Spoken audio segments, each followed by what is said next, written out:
Welcome to the Local Government Hispanic Network's biannual conference. My name is Raymond Gonzalez, President of LGHN and County Manager of Adams County, Colorado.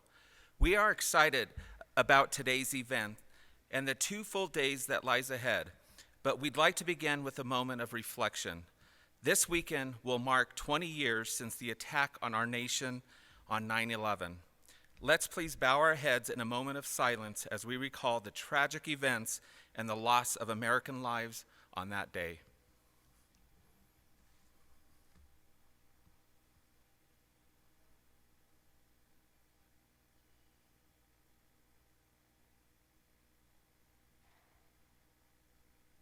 Thank you. We are honored to have so many great speakers with us today. We look forward to hearing from some of you in a moment, but first, please let's stand, and I'm going to ask Jim to lead us in the Pledge of Allegiance.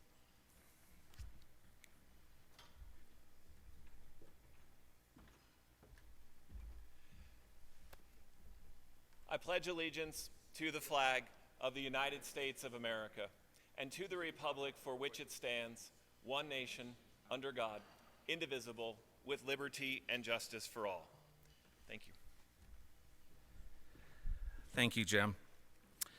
On behalf of the City of Aurora and Adams County, we would like to welcome you to our beautiful community. Our 2 agencies take pride in creating inclusive communities and innovative governmental practices. We are excited that you are joining us and know that you will leave this conference inspired by fresh ideas, creative concepts, and a commitment to collaboration with the network of professionals you'll be surrounded by these next 2 days. This beautiful part of the county has something for every taste, so we hope you take an evening or 2 and soak up some of the incredible atmosphere that Aurora and Adams County have to offer. This year's conference theme is Embracing Change and Transformation. In the wake of an ongoing worldwide pandemic, transformational leadership is now more important than ever. Our leaders need to be adaptive, responsive, and intentional in how we develop policies and engage with our residents. This is an opportunity to collaborate with our local government colleagues from across the country and on how we can better serve our communities and build back stronger. LGHN is an affiliate of the International City County Management Association. The purpose of the Local Government Hispanic Network is to encourage professional excellence among Hispanic, Latino, local government professionals, to improve the management of local government, to provide unique resources to Hispanic local government executives and public managers, and to advance the goals of professional, effective, and ethical local government administration. In 1822, the first Hispanic American to be elected to Congress was Jose Hernandez. Almost 200 years later, the 117th Congress has 54 Hispanic members. In local government today, less than 100 Hispanic Americans currently serve as a city or county manager. Despite this milestone, Hispanics remain underrepresented across all levels of government. Our mission at LGHN is to advance excellence and inclusiveness in local government. We have transformed our services over the past 3 years to create greater value for our members. We have hosted webinars to help agencies cope with COVID-19 and forums on leadership and career development. LGHN has created programs and established relationships with ICMA, NFBPA, INAPA, NACA, GFOA, and we are now offering scholarships to ICMA and LGHN biannual conferences. We are proud to announce that our membership in LGHN continues to grow. In 2018, we set a goal of 1,000 members by 2023, and we are proud to report that we achieved this goal in 2021. Let's give ourselves a round of applause.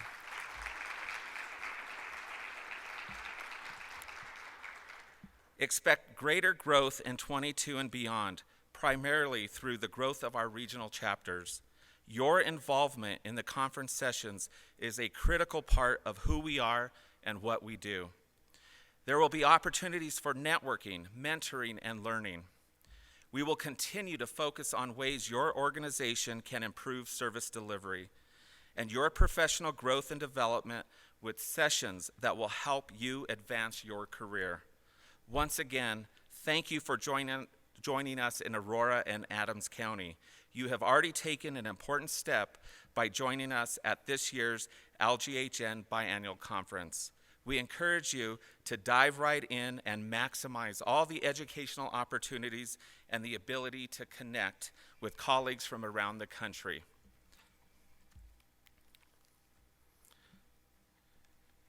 Our next guest is someone who needs little introduction, Colorado Governor Jared Polis. Prior to elected office, Governor Polis ran several successful business ventures and philanthropic projects. In addition to his business career, much of Governor Polis's adult life has been focused on public service and improving public education. He served 6 years on the State Board of Education, where he worked to raise pay for teachers and reduce class size for students. He also founded several public charter schools for at-risk youth and served as superintendent of one of them, the New America School, which helps immigrants earn their high school diploma. Governor Polis later served 5 terms as a United States representative from Colorado's 2nd Congressional District. During his time in Congress, Governor Polis worked hard to improve Colorado schools, protect public lands, and support startups and small businesses. Over the past year and a half, Governor Polis has led the state of Colorado in responding to ongoing global pandemic. He has shown courageous leadership and made numerous difficult decisions in response to COVID-19, something we all as local government professionals are far too familiar with.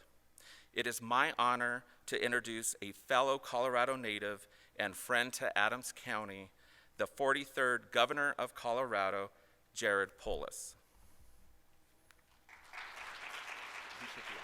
Is he not on it? Okay. So we're waiting for him. He's going to be virtual. But I would just like to say a couple of things while we wait for Governor Polis.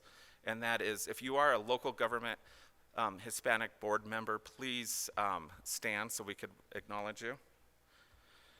These individuals spend countless hours volunteering, and they represent the entire country. They come from all over the country, and let's give them a round of applause.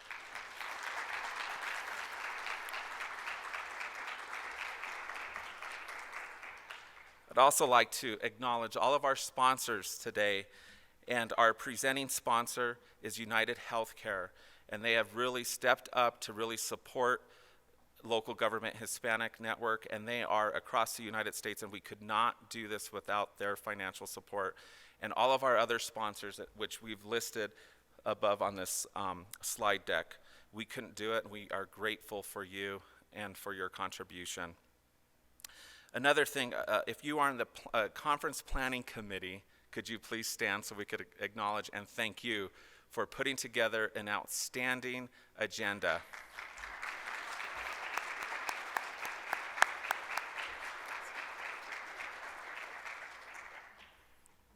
And last but not least, I'd like to acknowledge, my team from Adams County. You all have stepped up. You always go above and beyond, no matter what task I give you. I want to just thank you for always doing and giving it your best, and we could not have done it without your support. And before we applaud, I would like to acknowledge Karen Davis. Karen, if you could stand, please. She is our executive director. She really is the one that keeps us on task. Karen, thank you. And Adams County, thank you. Is the governor live yet? No? I ran out of things to talk about. Yes. Well, I'm going to put Bob Harrison, who is the VP of membership, on. Where are you, Bob? Are you in here, or are you like, did you sneak out? No? We have all different levels of membership. So you could join as an individual member, you could join as a local government member. So if your organization is interested in that, it consists of multiple, it depends on the size of organization that you are. And so we do have information at the desk that kind of outlines all of those membership. Okay, and this year we were able, Karen did remind me, we were able to give 2 scholarships to attend this year's conference. Our recipients, can you please stand so we could acknowledge and give you a round of applause for being here today.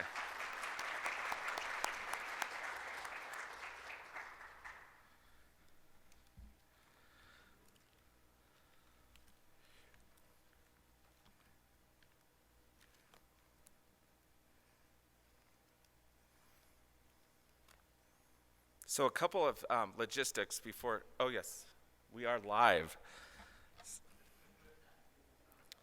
So Governor, if you could see me, I already read your intro, but I will tell you, it is our honor to introduce you again. And on behalf of Adams County, thank you for joining us today. We're going to turn it over to you.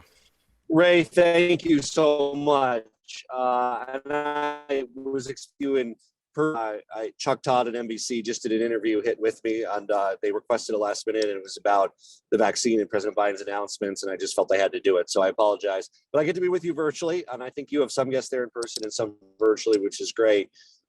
Ray, thank you for your work. We have a very important and powerful and compelling network of Hispanic municipal and county employees across the state.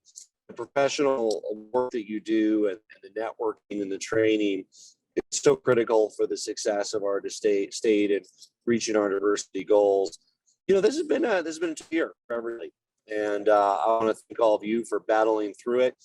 We did a very good job on the census.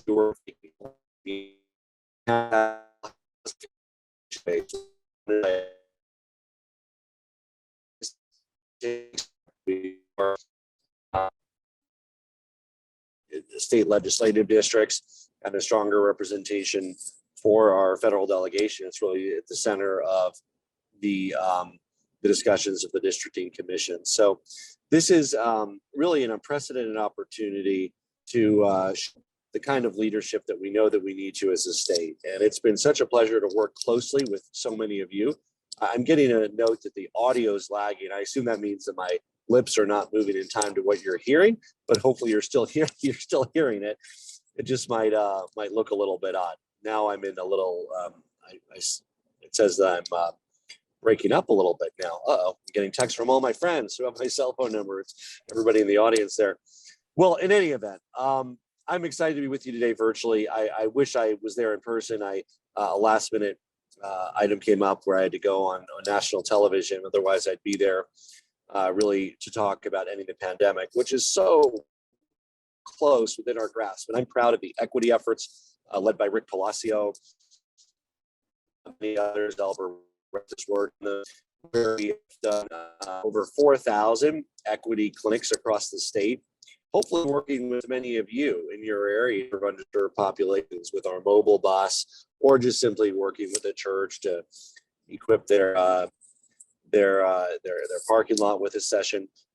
Really, from the very start of the vaccine rollout, equity has been first and foremost in our minds. And how do we reach folks where they are, realizing that people work hard, have jobs, don't often have the spare time, don't necessarily have a regular medical care for a doctor, always are worried that even though we say it's free, they might be charged something or they're not insured. And how do we burst through that? And really, it takes hard work on the ground. There's no silver bullet. It just means building the relationships with grassroots organizations, with communities, of course, with local, municipal, and county staff and electeds to really get folks there. And I think it was a combination of all those things that has helped Colorado be one of the top regional state in terms of vaccination rate, and certainly one of the leaders in the nation, especially for a geographically large and diverse state. We are doing better than many others. As a result of that, our COVID rate is lower, our hospitalization rate is lower. It's still very dangerous out there, and we're not done with this yet. And I know that everybody here will continue to call upon their constituents, their coworkers to get protected, get vaccinated, and help not only protecting them, but really helping end this pandemic, which is really overpowered so many other issues in this last year. But despite the pandemic, we've moved forward with the census, again, the successful implementation, counting of underrepresented communities. In Colorado, we moved forward with universal preschool and kindergarten. Preschool initiative passed with 2/3 of the vote last year. That's rare in this day and age if 2/3 of voters agree on anything. And rural counties, urban counties, Republican, Democratic, all voted for preschool. We want kids at preschool. That starts in 2023 in our state. And we continue to work on the relationship with all of you to really make sure we can inspire the trust in government and the trust in our municipal and county institutions, the trust in the state that are so necessary at any point in time. Just countering all of the negativity that's out there with facts on the ground that our honorable public servants are working in the interest of the people every day to end the pandemic, for economic development, for growth, for representation of diverse communities. I really enjoy working with all of our officials, and I'm so excited to see that we have this group dedicated to professional development and promotion, and hopefully recruitment, as we have many openings of diverse city and county employees, so that our governmental workers, our public workforce really looks like Colorado and has the same benefit of diverse backgrounds as many residents of Colorado have. So Ray, thank you. It's great to see you virtually. Look forward to seeing you again in person very soon.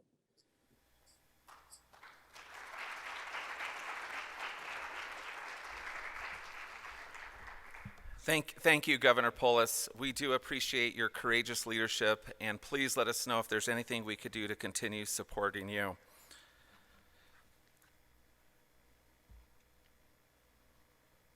It is now an honor to introduce a friend and Denver Business Journal's 2021 Outstanding Woman in Business, Crystal Torres de Herrera. Crystal is the Chief of Staff and Executive Vice President of Denver International Airport. As second in command of Denver, de Herrera works closely with the CEO to manage an operating budget of approximately $500 million annually, oversees the delivery of $3.5 billion in capital projects, and provides oversight of an airport with more than 35,000 employees, including 1,200 city employees. Den is the third busiest airport in the US, seventh busiest airport in the world. During her time, de Herrera and the CEO navigated the airport through its two greatest challenges in recent airport history: the COVID-19 global pandemic and the restructuring and realignment of the Great Hall Project. De Herrera has prioritized building a culture of transparency and belonging by operationalizing equity initiatives for all employees, passengers, surrounding communities, and historically underutilized businesses that do business at the airport. Previously, Denver Mayor Hancock appointed de Herrera to serve as Denver's Deputy City Attorney. De Herrera holds a JD from the University of California, Berkeley School of Law.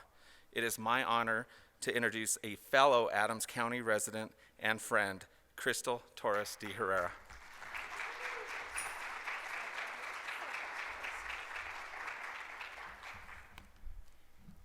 Good morning. Thank you, everyone. And before I get started here, I actually want to take a minute and acknowledge Ray, because putting on an event like this, as he noted, is a lot of hard work. But all of you elected Ray as your president for a reason, and I can definitely see why. He and his family, his beautiful wife, his children, represent the best of what Hispanic and Latino leadership has to offer in the United States. So I want to acknowledge you, Ray, before I begin my remarks, because you make all of us better. You have been a friend and a colleague, and I enjoy our leadership together, and thank you for making me a better leader. So thank you, Ray. If we can give Ray a round of applause. I also wanted to acknowledge any of the men and women in uniform, first responders, or veterans that we may have in the audience today. It is the 20th anniversary of 9/11 this weekend, a moment that changed our lives forever. So I also did want to make sure that we acknowledge that as well. Well, I hope everyone who happened to fly in enjoyed their time at our world-class airport. But I'm not here to talk about the airport today. I'm really talking about all of you and why your work and this organization matter so much, especially right now. So my comments today are made in my personal capacity and not as the airport's chief of staff. These are as dangerous times as any our country has ever faced. A global pandemic that has ravaged communities of color, particularly the Hispanic Latino community. A social divide that is open and raw because we cannot legislate nor punish racism out of existence. A time of not knowing if one of our kids or we ourselves will be a victim of police violence. A changed and changing demography, the likes of which the country has never seen. A changing climate that has brought drought to the Rockies and seemingly endless hurricanes and other natural disasters to the coast. Disinformation on the internet that robs us of shared knowledge and distorts our governance and breeds disunion. All of these problems daunt us. We are truly at a crossroads in history. Many of our choices feel limited or forced or are otherwise unsettling because many things are in fact unsettled. And while we don't have all the answers, we do know one thing. We, all of us in this room, our jobs are more important than ever right now, and we have to lead and act to ensure that our country continues to go in the right direction. And although the public policy paths are not always obvious, the values path is.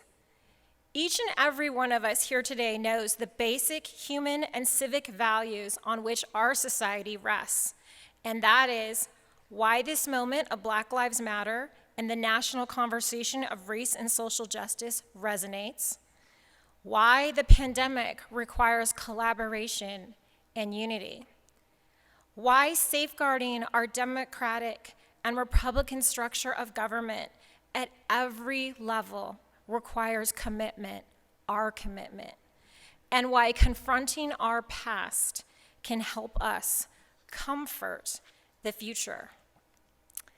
Given this backdrop, it is an important moment for us to reflect on why this organization was founded and what the founders of this organization were trying to accomplish. Their relevance today is seminal to our lives. And while they did not have to contend with a global pandemic, we now know that we are forced to fight many of the same societal fights they witnessed, the same battles, the same struggles. It is as if those of us not familiar with that era back in the 1970s, when this great organization was founded, are being transported back in time. I'm in fact a daughter of that time. I was born a few years after Severo Esquivel, Joel Valdez, Ruben Mendoza, and others gathered to form the beginnings of this organization. They viewed a future back then as a time when a Latina like me would not have to worry about the right to vote, about having to defend members of our community from the overreach of law enforcement, or having to mobilize to defend the very institutions of government within our society that help make our lives better by making sure we all progress economically, socially, and politically. I have a sense that perhaps the founders of this organization, in their wisdom, suspected that we would be needed again. They knew that it is never safe to assume that any victory is secure. Even victories once ratified by the Supreme Court, that in fact, a new Supreme Court would undo and unthreaten even the most basic of our civil rights. Perhaps they took to heart what the Supreme Court had done in affirming cases that made some of our fellow citizens second-class citizens, and even worse. The words Jim Crow were probably often in the vocabularies of our organization's founders. They knew that so much work had to be done, and they were ahead of their times. It is clear that we are being called again to protect the future for our communities, our children, our little girls, our little boys. If we are speaking of honors tonight, all of us have the honor as public servants of being on the front line of protecting our communities. We have that honor courtesy of the Constitution of the United States.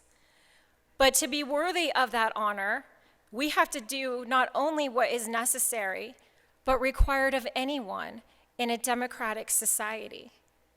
To be ever vigilant, to be ever aware, to be ready to engage.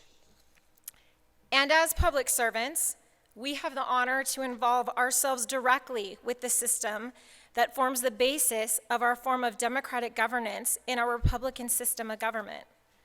At times, to do our work to defend ourselves, our communities, and our families, and society itself. Our jobs are intense, and it sometimes calls on us to summon personal courage, because sometimes we are threatened with personal harm. We all saw this with the public servants whose lives were threatened as they counted ballots in last fall's presidential election. Across the globe, the tide of democratic rule and free markets has turned, and we in America are not excluded. In the last few years in this country, we have seen torches reminiscent of Nazi Germany raised high into the evening air in Virginia.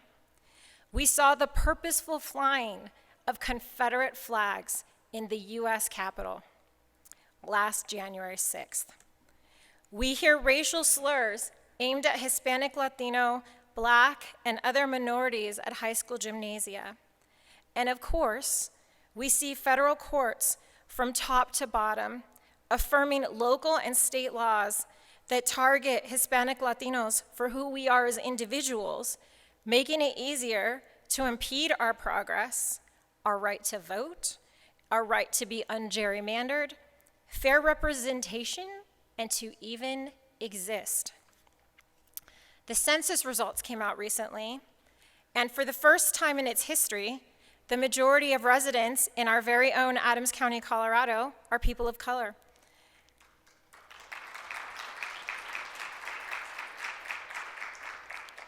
The Washington Post recently highlighted this demographic transformation as an example of what may come for the rest of America.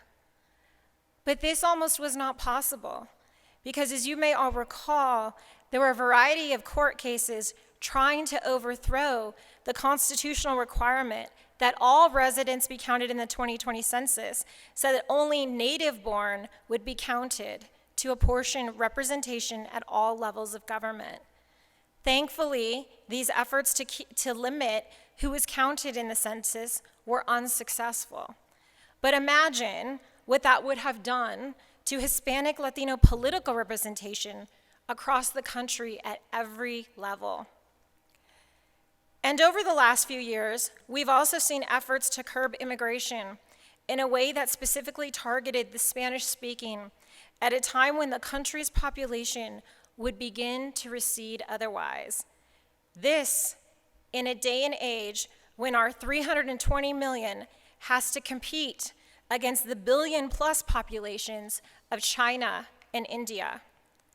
Can we not see that without Hispanic Latino population growth and Hispanic Latino immigration, this country would be on the same track as Russia, that of decline, and of course, totalitarian rule for want of hope and progress. So what is our role, individually and as a group, in the face of our divided nation? The long tail of human history is almost always of the ruled checking the rulers. The human story is almost always a narrative of groups in constant competition with each other for land, for water, for status, for life, for the future. And too often, these competitions lead to strife, leading to open oppression and one-man rule. We are not immune from the worst impulses of our fellow human beings, acting individually or in groups. To deal with this new phenomenon of political life in America, we are even more dependent on the power of our local governments and the rule of law, and the hope that there is enough faith and trust in this system by those outside our community to acknowledge that if you and I lose, we all lose. You and I must make common cause with those of our fellow citizens who do believe in the Constitution. We must ally ourselves with those who see the danger of a government that attacks the rights of the press, with which we cannot survive. And we must ask our fellow believers in democracy to assist in helping those who cannot help themselves. This country is changing. We all know that. Communities of color are going to form the majority of the population of this country, and Colorado is not an exception. In many ways, Colorado is a microcosm of the nation. Hispanic Latinos form about 22% of the population in our state, and the Hispanic Latino population nationally stands at about 19%. We are very much in the minority, but we are also blessed that most of our neighbors and fellow citizens do believe in the changing future. But federal law can change so much of what we have gained here and what almost all of us want to build. We have made a lot of progress, but we can go backwards. Just look at the last 4 years. And it is our lemma, as we say in Spanish, our task to not go back, ever. Our task is not just to ensure that we do not go back. Our task is to find ways to go forward. With our population reflecting the national population, we need to make sure that we assert our rights as a minority, but doing so in a way that everyone else understands that we are doing so for the sake of everyone. This is where all of you, as leaders in your local jurisdictions, and where this organization fits in a time when we renew our original spirit and to lead. We live in a day and age when indecent behavior curdles into the language and the behavior of hate, and only the rule of law and constitutional principles can keep at bay what otherwise might be loosened upon the land. This law is the standard upon which we as a society cannot devolve. So our fight is not new, even if this day of alleged cancel culture and fake news. Our fight is as old as the scriptures and as new as tomorrow's headlines in the newspapers. You and I need to do our jobs. We are saddled with an awe-filled responsibility to lead our communities and defend our Constitution, without which this country cannot be. The founders of this organization did it well. They did it with vision, commitment, and dedication. We should be as competent and thoughtful as they were, but we should add a fierce determination that what once was cannot ever be again. As a leader in public service, I pledge to be part of that movement, and I hope that we all resolve to be among the ranks who would fight for our country and for the future of our little girls and boys and for America itself. What we do in this organization matters. I really appreciate the time. Thank you very much today.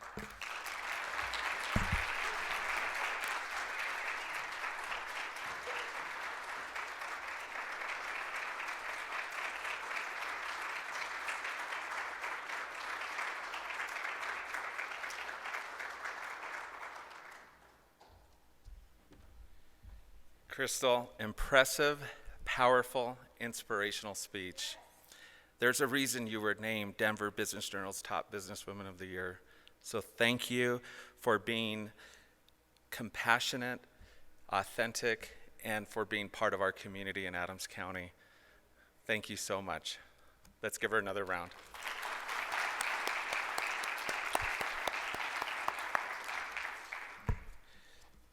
So we're at a point where we have 20 minutes before lunch is served, and so it was recommended that we stay in this room and do a little networking while we prepare the stage for our keynote panel presentation during lunch.